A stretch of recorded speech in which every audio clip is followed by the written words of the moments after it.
Oof, man. Oh, man. What's going on, everybody? Welcome back into the Celtics Talk Weekly post-game show. I am your host, Robbie Taylor. With me, my co-host, Justin Lowe. Just the two of us tonight. But Justin, the Celtics, they won a thriller, a crazy Mm. ending to this game tonight here in Memphis. Obviously, the 3-9 Memphis Grizzlies. However, they played us tight. They played us rough. Obviously, some questionable calls down the stretch, some late game execution by Boston, finds themselves winning a 102 to 100 for their second straight or third straight win on the road here in this little 4-game road stretch for Boston. Their sixth in a row. Like I said, Kristaps Porzingis, he was phenomenal tonight in tonight's win. However, before we get started, what would you say your takeaway, what like shouted out to you or spoke to you this game? Yeah, another game where not everything went perfect, not everything went right, but the Celtics were able to weather yet another rough storm, and they were able to come out with a win, which I think is extremely important because good teams need to find different ways to win. And tonight they found that. I thought their late game execution was okay. I thought the dunk from Drew was a little questionable, but at the same time, had that dunk not missed, we'd be talking about a whole different thing, and we'd be talking about a Drew poster and how that sealed the game. But another tough, gritty game. Memphis is, yes, they're 3-9, but at the same time, we know that they are always going to be a tough, gritty team, whether they have Ja and Marcus or not. It was it was definitely a fun game. I thought Boston couldn't find really their stride tonight with their 3-point shooting. But again, they didn't let that dictate their defense. I thought their defense was very solid tonight. A couple missed lapses, but again, not a perfect game, but it's also a game where you're on the road. You need to find a way to win, and they came out yet again. And now I believe that was their, fifth or sixth straight win? Six in a row. Yeah. Yeah. So I mean, it was honestly Memphis was just playing them just super physical all game. Yeah. And, I think it was a win where it was like we probably could have beat them by 12, but they Right. just at home. I think my biggest takeaway from honestly tonight's win is that Boston's a game that teams are going to circle their schedule for. Boston's going to get most teams on their best night. This is a team that the media is talking Right. very highly of. They're highly regarded. They have a lot of talent on this roster. They're highly spoken of. I think you're going to get teams want to beat the Celtics team. You want to be the team that comes in and takes down the Boston Celtics, the best record in the league, the hottest team in the NBA. So I Right. think that's my first takeaway. My second takeaway is that the bench is finding a rhythm in which in games in where you thought, it had to be the five guys, we're now seeing that Pritchard, Horford, and Hauser can come in and make a difference. And I think that is what's going to make this team take the next step and get to that next level, is if this guys like Hauser and Horford and Pritchard can step up. Because I mean, again, tonight Brown didn't have it, White didn't really have it, Holiday was streaky, he didn't have it, Porzingis obviously was phenomenal, and Tatum I thought played a really passive basketball game. Obviously 1-3, he 1-for-1. You like to see that as a Celtics fan, but it's almost like you kind of want to see, all right, Jason, like 1-3, you could take a little bit more. Effective, efficient 20 points for Tatum. Again, really wasn't forcing much. It was all Yeah. Kristaps, but like I think we're seeing more out of the bench. I think the bench is really stealing the show. Yeah, I think today was the Celtics offense was stagnant. Yes, they weren't hitting their threes. I also like the threes that they were taking, though, tonight. They were generating a lot of good looks. I like that number 14 on 3-point attempts at the half for the Celtics. I don't know if you caught that, but Right. it was. And going back to your point on the bench, Sam Hauser tonight, 15 points, 9 of those right away. I mean, he is phenomenal. He struggled to start the year, but I'd say this last stretch of 6 to 7, 8 games he's been phenomenal, and he's just a flamethrower. I don't know why the defenses keep leaving Sam Hauser open. But Sam Hauser, and I've talked about this since Hauser's been in the league, and one of the things that's really stuck out with Sam Hauser is his ability to move off ball and create his shot off ball. And he's been able to do that a lot. And I think that's why he gets open, let alone, a defensive miscommunication. Right. But when Sam's shooting the ball like that, Peyton Pritchard's making plays on the offensive glass, and Al Horford's doing his thing as well, 5, 3, and 2. A lot of good things are going to come out of that. And we've seen a lot of two-man game tonight. We saw a lot of two-man game tonight from Pritchard and Horford. That looked well. We saw about 5 minutes of Kata and a couple minutes of Lamar Stevens. I believe both of those were little kind of throw in minutes to buy Porzingis some extra minutes on the bench while he was in foul trouble. But like you said, when this bench is on, they're starting to find their stride. And that's going to be really important for the Celtics, especially coming closer towards those games after the All-Star break when we start ramping up for the playoffs. For sure. And I feel like when you have this type of talent with Porzingis and Tatum and Holiday, right? Everyone knows about those guys. But when you have a guy like Hauser, you can't really game plan for a guy like Hauser off the bench. If you're gonna face guard him all game, then you're gonna then be playing against Tatum and Brown in lower and they're gonna play the numbers game on you. You're gonna get mismatches, and it's just tough for defenses to game plan and match up against the Celtics team because they have so many ways to just attack you. And how about this? I don't know if you're a big plus minus guy analytics, but love it. Plus minus tonight. Let's go through. Jaylen Brown was +1, Tatum was -1, Porzingis was +4, Holiday was -9, White was +1, Horford was +2, Pritchard was a dead even 0, Kaito was a -3, Stevens was a -2. Sam Hauser tonight, Justin, a +17. He blew everyone else out of the water. I mean, even if you go and look at the game, if you look at Memphis, no one else on Memphis what was a positive. Obviously, their rookie, I believe, Williams Jr. I don't know his first name. He was +8 for them. But I mean, Sam Hauser really was the difference maker in this game tonight. And I think that just goes to the point where his shot was falling. It's been falling. And that's huge for a Celtics team where their shot isn't falling yet. I mean, to think about where this team can get if their shot falls. I think, listen, at the end of the day, right now in this early season, the definition of a win is a win is super important because you just want to find a way to get a win. Yeah. But I think Sam Hauser, him and Porzingis, the big reasons why that happened. Oh yeah, and it's something that I feel like we didn't really have too much of last year, right? Like Porzingis is this unbelievable Swiss Army knife. He can get you a block down the other end, and he can get you a 3-pointer down the like. He's not your traditional big man, right? Like he had 6 blocks. Rob, he had 6 blocks tonight. And he shot 0 of 3 from 3, but I think him in the post is just a poetry in motion. Just his ability to rise up over defenders, smaller defenders, make them look like babies. We haven't seen that. We haven't had that. We tried that with Taco Fall. The poor guy couldn't dribble a basketball. It's like now it's like rejuvenated when we see Kristaps Porzingis. Sometimes he also just nonchalantly like walks into a double-double. Like we talk about that with Jrue Holiday. Kristaps Porzingis is another one of those guys. He does things just that you don't see on the stat sheet all the time, that he just affects the game so well. He had a game-saving block or a game-tying, whatever you want to call it, block, which was huge. And then your point on Sam Hauser, I mean, comes in off the bench, the energy guy. He hit 5 threes tonight. 5 of 7 from 3. I get it. Sometimes we are a little tough on him. You know, we talk about, you know, and he's not hitting the 3-point shot. What is he really doing? What is he really impacting? Which is a fair argument. But on nights that he's on, and on nights that he's creating looks on and off the ball, he's on. And he's one of the better shooters, if not one of the best shooters in the entire NBA, not just on this team. Yeah, no doubt. And I think that has been super important. Again, it's like, teams are going to give you a great. I mean, in Memphis, respect and credit goes to them. They gave us a really tough time tonight. I mean, they were playing physical defense. They were causing turnovers. They were knocking down shots. I mean, the Alabama, he had 28 points. Aldama. Did you call him Obama?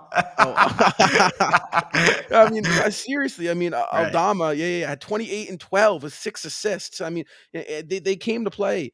No question. I mean, 30 from Bane. This is a game where, you know, if you're a Memphis Grizzly, you want to win this game for Marcus Smart. You figure he's his former team. He's on the bench. You can't play. You go out there. You give it everything, right? Mm-hmm. So I know this is something you've been trying to steer away from, but you've been a big guy on this.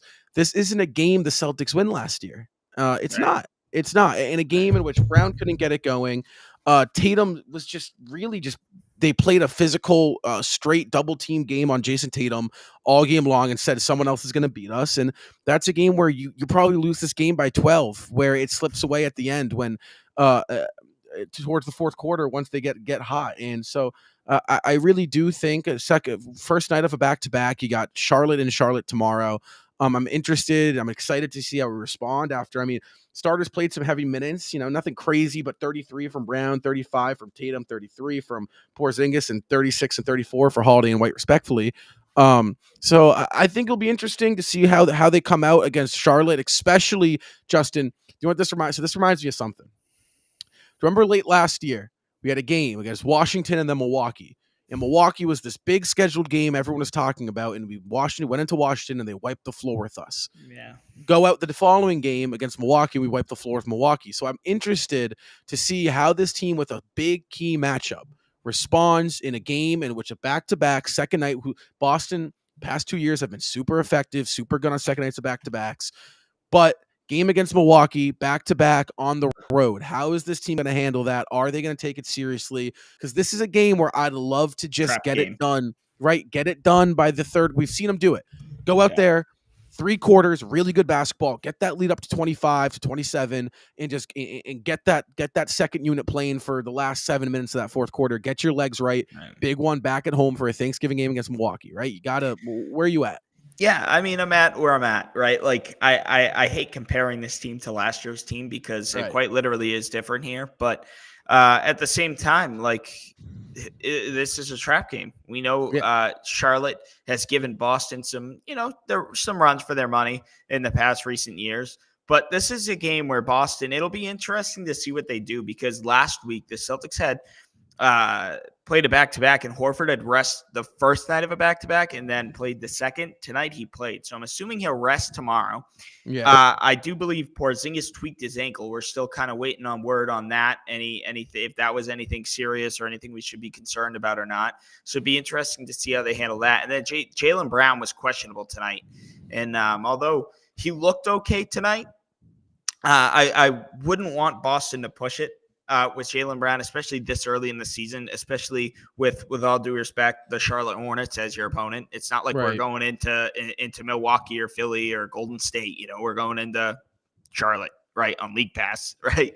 So I'd love to see how Boston and their medical staff handles this second night of a back-to-back, especially, like you said, big game coming up. It's a big stretch for the Celtics the next couple games back home against Milwaukee, and then that Friday is an in-season tournament game, a matinee in Orlando. So, Celtics got a stretch coming up, but go in tomorrow and take care of business. Like, the Celtics are the better team. Even if they do sit Porzingis and Jaylen Brown, they are the better team on paper and skill-wise. They got to go out there and they got to get a win, and they need to clean up some stuff, Rob. Like, they've won 6 straight games. These last 2 games haven't been pretty. And although we've been kind of talking about, hey, a win's a win, right?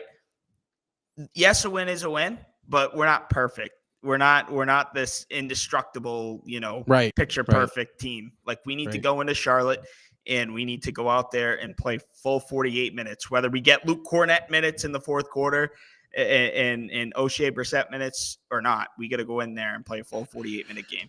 Yeah, no, for 100%. I 100% agree with you. I think offensively, there's still a level for this team to get to. Obviously, defensively, I still think this team's going to get better. I think offensively right now, and I said this on Twitter, I tweeted this out, circle and check the Celtics 3-point shooting this year, because we're a high volume 3-point shooting team. And I'm not too worried about that because of how last year went in the playoffs in terms of our success. The 3-point shot really, there was never a time where I was watching the game and I'm like, oh my God, 3-point shot's not falling. And that's the reason we're losing. It was very rare. I think game 3 against Miami, it was a thing, but game 3 against Miami, we just gave up. Last year, and I hate to talk about last year so much, but again, it's what we're working with because we have such a small sample size with this team. So I think offensively, you nailed it. Hasn't been pretty, and Mazzulla said that in his post-game presser just a couple minutes ago, is that we didn't deserve to win this game. He said that word for word. And that was probably true. I think Memphis outplayed us. And I think offensively it goes to, is this team on when they're hitting shots and they aren't when they're not hitting shots? That's a dangerous territory to be in, because when you're really making them, it's great and they're really good. But if you're not making them, are you going to be playing in these games where it's like you beat the Grizzlies by 2, who has struggled all year and had an injury report as long as it probably can get? mind you, they're at home, but still. So I think that's where I'm at, where it's like, listen, lucky 11 wins. No other team in the NBA's got 11 of them, and we do. So great to have that. However, I think you nailed it. I think offensively, there are things that this team needs to clean up. However, Justin, defensively, this team is a force to be reckoned with. And I really believe that.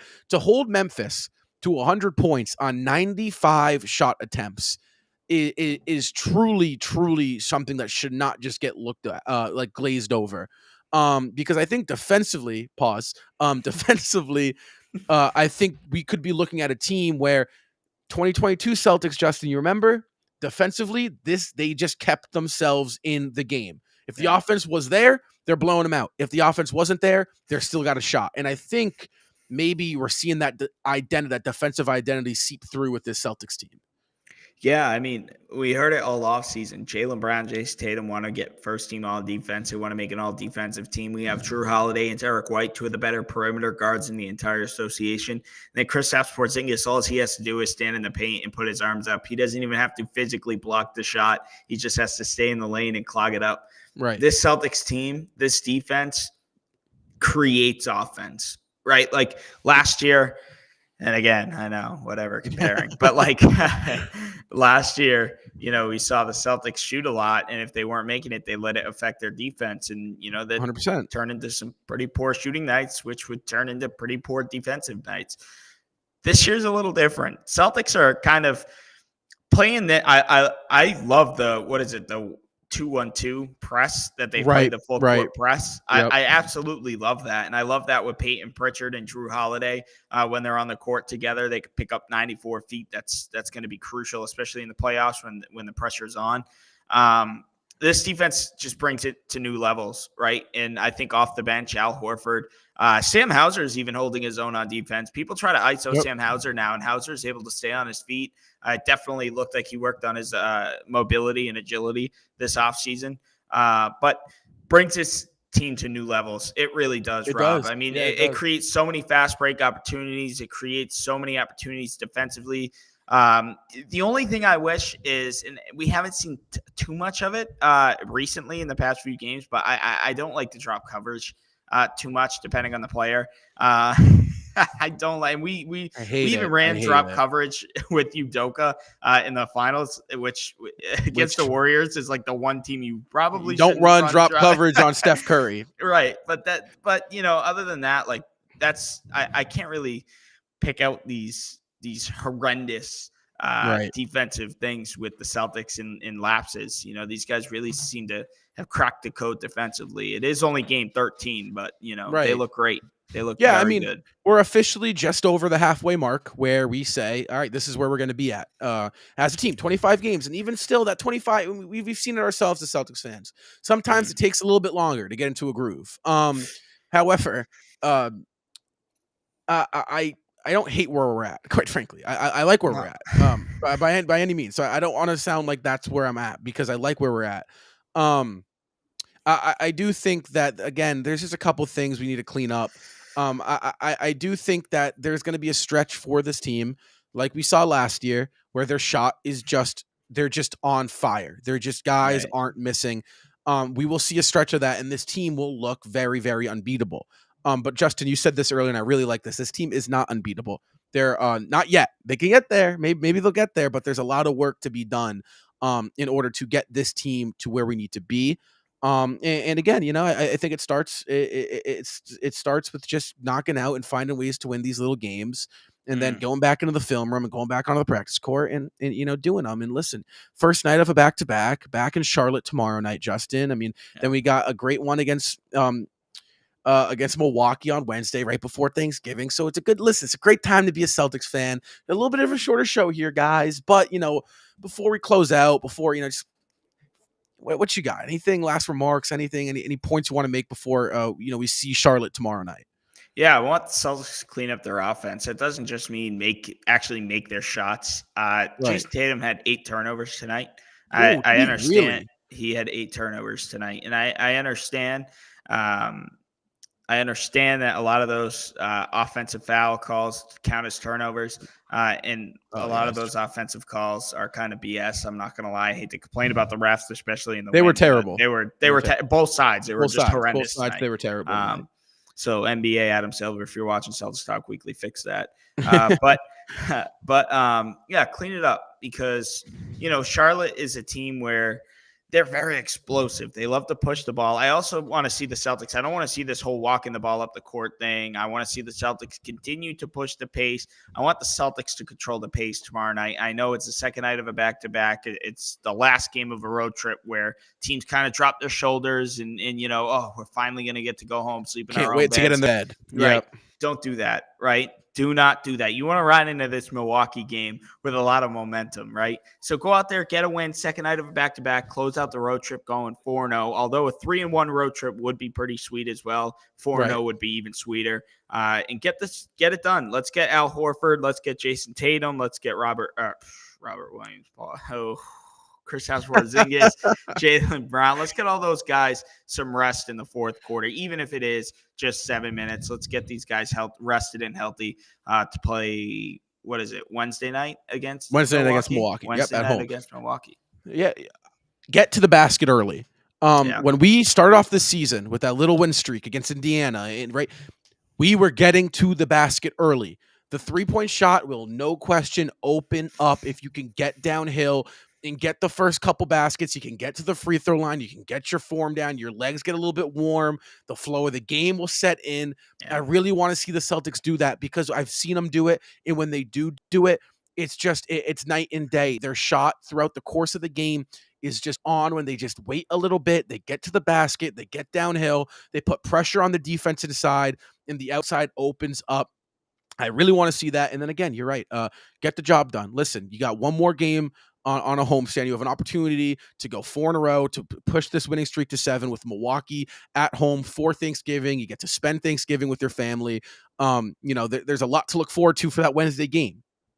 That's a problem, though. I want to see it. It's going to be, mind you, it's a game against Charlotte, Justin, but I think there is actually a lot to look into it for the Celtics' past year's tendencies and to see how we handle a game like this tomorrow night. I do. Yeah, and this team is really different from last year's team, and we're going to get to see that. We've gotten to see that a lot this season.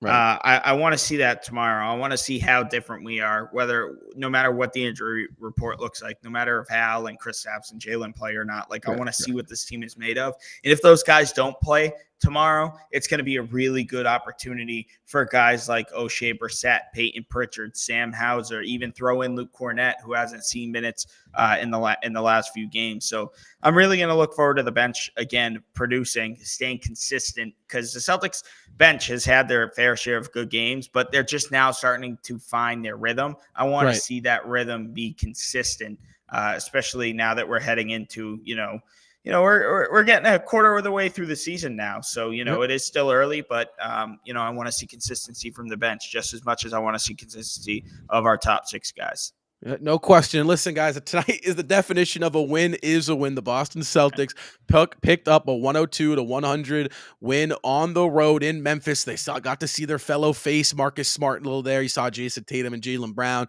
had their little dap up and emotional, rather, for our Celtics fans, high before the start of the game. However, Boston was able to pick up the dub. Kristaps Porzingis, 26 points, 8 rebounds. How about 6 blocks for Kristaps? 69% from the floor. Celtics, they pick up their 6th, look to make it 7 tomorrow night in Charlotte. We'll have you covered right back here for post-game live. Guys, until then, thank you so much for joining us in a quicker show. First night of a back-to-back. You got a lot to talk about tomorrow night. We'll be back tomorrow. Yep, so I'm Rob. Next to me is my boy Justin, guys. Thank you so much for joining